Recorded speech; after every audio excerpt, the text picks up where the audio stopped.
Göçebe çobanlardan oluşan Kenya'daki Maasai kabilesi. Neredeyse tamamen geleneksel hayvan ürünleriyle besleniyor.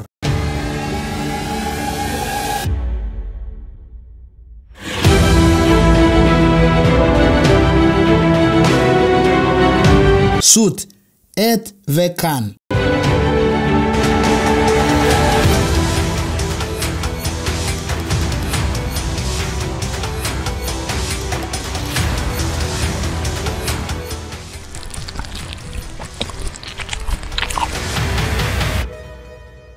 Bazıları çok zengin olmasına rağmen inek gübresinden yapılmış bir evde yaşıyorlar. Maasai halkı hayvanlarına derin bir saygı duyuyor ve onları Allah'tan bir hediye olarak görüyor. Birkaç ayda hayvanları için içme suyu ve otlak arayışıyla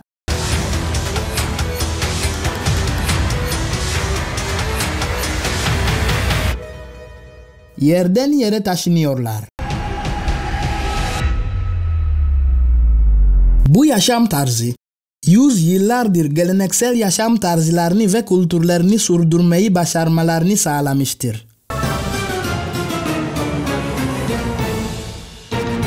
Merhaba güzel insanlar. Bu videoda Kenya'nın müthiş kabile halkı Maasai'nin yaşam tarzına detaylı bir bakış atıyoruz. Nesilden nesile atalarından miras aldıkları geleneksel değerler nedeniyle Kenya ve Afrika'da ünlü bir kabiledir. Sorumluluk, saygı, cesaret ve bilgelik değerleri bu kabileyi bir arada tutan değerlerdir ve bu yüzden böyle benzersiz bir kültüre sahiptirler. Dünyanın başka yerinde yaşasaydılar yaşam tarzları imkansız olurdu.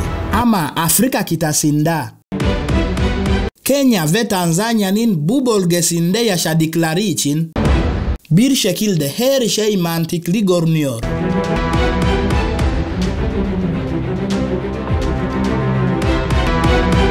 Maasailer, Maasai Mara ve Serengeti'nin geniş alanlarını işgal etmektedir.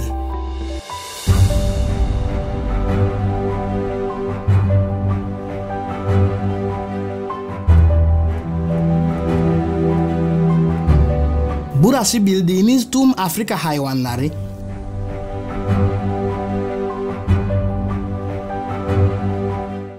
aslanlar,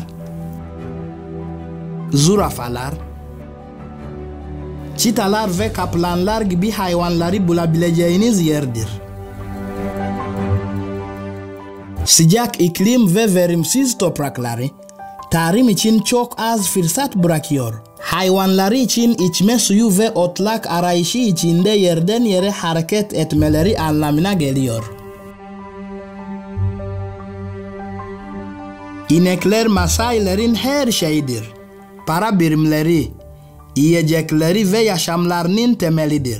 İnekler o kadar değerli ki mümkün oldukça onları kesmekten kaçınıyorlar. Ama kestiklerinde de hiçbir şey atmıyorlar. Evlerini inşa etmek için çimento olarak kullanılan inek gübresini bile. Bir evin inşası bir hafta sürebiliyor ve tamamen kadınlar tarafından inşa ediliyor.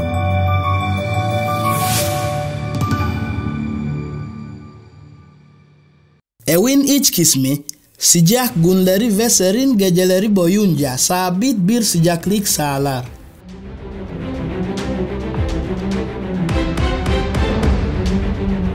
Maasai'nin evi oldukça ustaca tasarlanmış. Kıymetli ve değerli hayvanları ortada olmalı. Dikenli dağlardan yapılmış duvarla çevrili olmalı.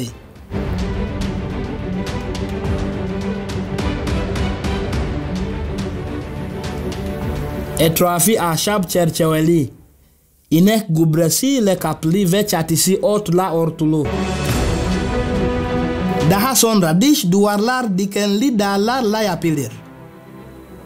Böylece bir aslan keçiyi yakalamak istediğinde, aslanın bu iki dikenli duvarın üzerinden atlaması, keçiyi yakalaması ve bu adamlar tarafından saldırıya uğramadan dışarı atlaması gerekiyor. Koy savaşçıları. Bu koy koruyucuları, hayvanlarını korumak ve koylarını dış tehditlere karşı savunmak için kılıç ve mızrak taşırlar. Bunlar hepsi değerli hayvanlarını aslan ve leopar gibi yırtıcı hayvanlardan korumak için. Dünyanın her yerindeki kültürlerin hayvanları kesmek için farklı yöntemleri vardır. Ancak Maasailer için hayvanı öldürmenin yolu ölene kadar boğmaktır. Boğmanın daha çok iyi olduğuna inanıyorlar. Çünkü hayvan çabuk oluyor ve kesilmekten acı çekmiyor. Bunu yenmek üzere olan kanı hayvanın içinde tutmak için yapıyorlar. Kan en sevdikleri şeydir ve her öldürmeden sonra ilk başladıkları şeydir. Çünkü aslan bir hayvan öldürdükten sonra ilk başladığı şeyin kan olduğunu söylüyorlar. İşte bu yüzden aslan çok güçlüdür. Yani aslan gibi, bir Maasai gibi güçlü olmak istiyorsanız sen de kan içmeye başlamalısınız. Ama en kötü olan şu ki burada Türkiye'deki marketlerimizde hiç kan satış görmedim. Şimdi bir dakika. Bir inek olmadan sütten başka ondan yiyecek elde etmenin başka yolları olduğunu biliyor muydunuz? Evet, buyurun. İnek yakalıyorlar ve kan damarını bulmak için boynuna ip bağlıyorlar. İneğe zarar vermemek için küçük kesik açmak için özel keskin ok kullanıyorlar.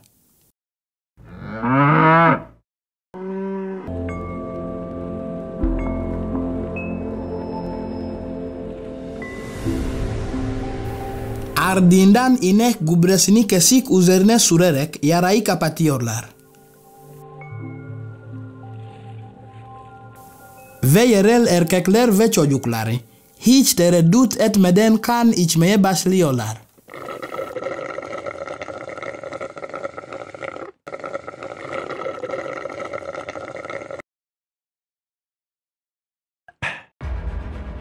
Ateş yakma yöntemleri de ilginçtir.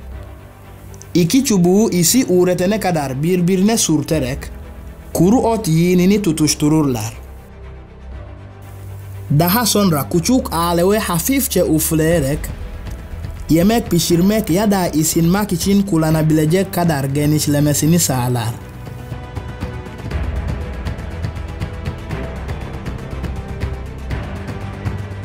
Maasailerin toplumda çocukluktan yaşlıya kadar yaşam evrelerine karşılık gelen belirlenmiş görevleri vardır. Yani yaş sınıflandırma sistemi denilen bir sistemleri var. 5 ile 15 yaş arasındaki çocuklar çobandır. Yağmur çamur demeden her gün hayvanlara bakıyorlar. Açık çalılıklarda her gün kilometrelerce koşmak kesinlikle disiplin edicidir.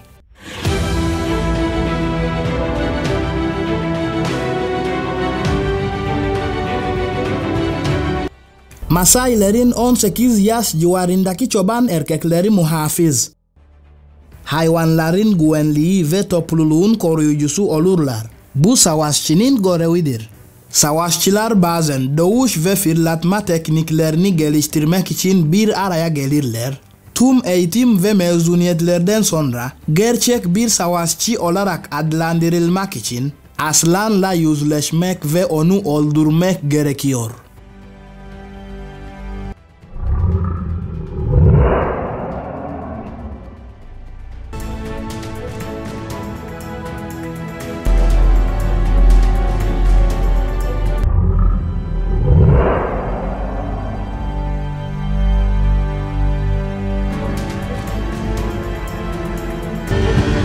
Maasailer 18 yaşından sonra sünnet oluyor. Savaş eğitimini bitirdiğinizde mükemmel bir savaşçı olarak adlandırılmak için sünnet olmanız gerekiyor. Bıçak kullanıyorlar ve acıyı önlemek için uyutma gibi hiçbir şey yapmıyorlar. Ürkmenize bile izin yok. Çekinirsen çok kötü olur. Yani çekinirsen ailene ihanet ettin demek ve toplumda hiç kimse sana saygı duymaz. Daha önce de söylediğim gibi saygı, bu Maasai kültürünün temel direklerinden biridir. Sünnet sırasında acı gösterirseniz aileniz topluluğa 2 inek ceza ödemek zorundadır. Yani acı gösterirsen ailen 2 inek kaybeder.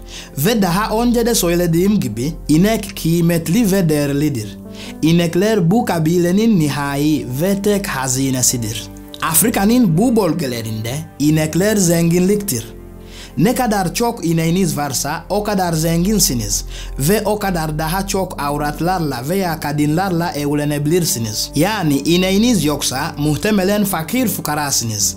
Afrika'nın bu bölgelerinde tek karşı olan bir adam gördüğünüzde bir kuruşa bile değmez demek. Bir Maasai erkeğinin çok sayıda karısı olması normal bir durumdur. Sizin aşk ve evlilik anlayışınız onlarınkinden çok farklı olduğu için bazılarınız bu durumu anlamakta zorlanabilir. Ancak bu uygulama Hristiyanlığın ve çağdaşmanın etkisiyle son yıllarda daha azaldı. Maasai kültüründe evlenmenin 2 yolu vardır. Birincisi ailen sana bir kız seçiyor. Hayır baba beğenmedim, onu sevmedim falan reddetmen şansın yok. O kızı kabul edersin ve evlenirsin. İkincisi ise değiş tokuş yapıyorlar. Vahşi doğada çok fazla zaman geçiren çobanlar, dostluklarını sürdürebilmek için kız kardeşlerini değiş tokuş edebiliyor.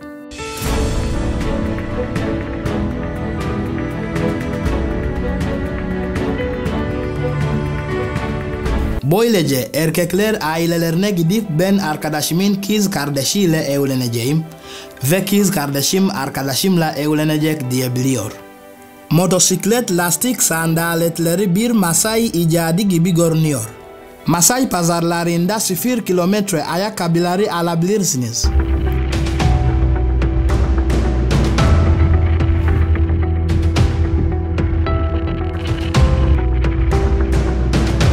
Bunlar yeni lastiklerdir. Onları özelleştirirler ve ayağınıza tam olarak sığıyor. Ayrıca erkekler tarafından yapılan geleneksel zıplama danslarıyla da ünlüdürler. Şarkı söylerken havaya zıplamayı içeren bu dans genellikle kutlamalar ve törenler sırasında yapılır.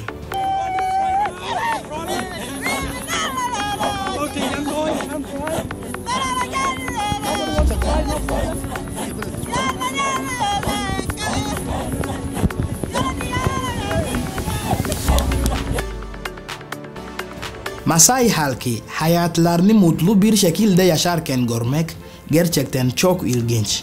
Ve Maasai olmaktan gurur duyduklarını söyleyebilirsiniz. Dünyanın pek çok yerinde genç nesillerin eski yöntemleri bir kenara bırakıp yeni yöntemleri tercih ettiğini görürsünüz. Evet, mavi pantolonlar, iPhone 14'ler ve benzerler gibi. Bunlar elbette harika şeyler ancak bence genç çocukları kökenlerinden heyecan duyarken görmek çok canlandırıcı. Modernleşme ve iklim değişikliği gibi zorluklara rağmen.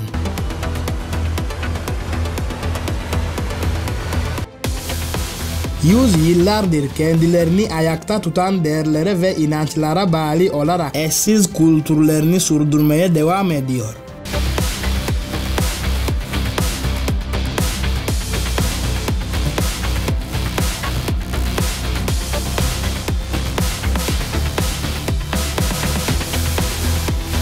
Bir Maasai olarak hayat çok zor olabilir ve büyük riskler içerebilir. Bu yüzden bu kadar cesur ve yürekli insanlar olarak görülüyor. Kenya ve Tanzanya'da ulusal gururun sembolü ve güçlü savaşçılardır. Evet, her zamanki gibi abone olmayı unutmayın.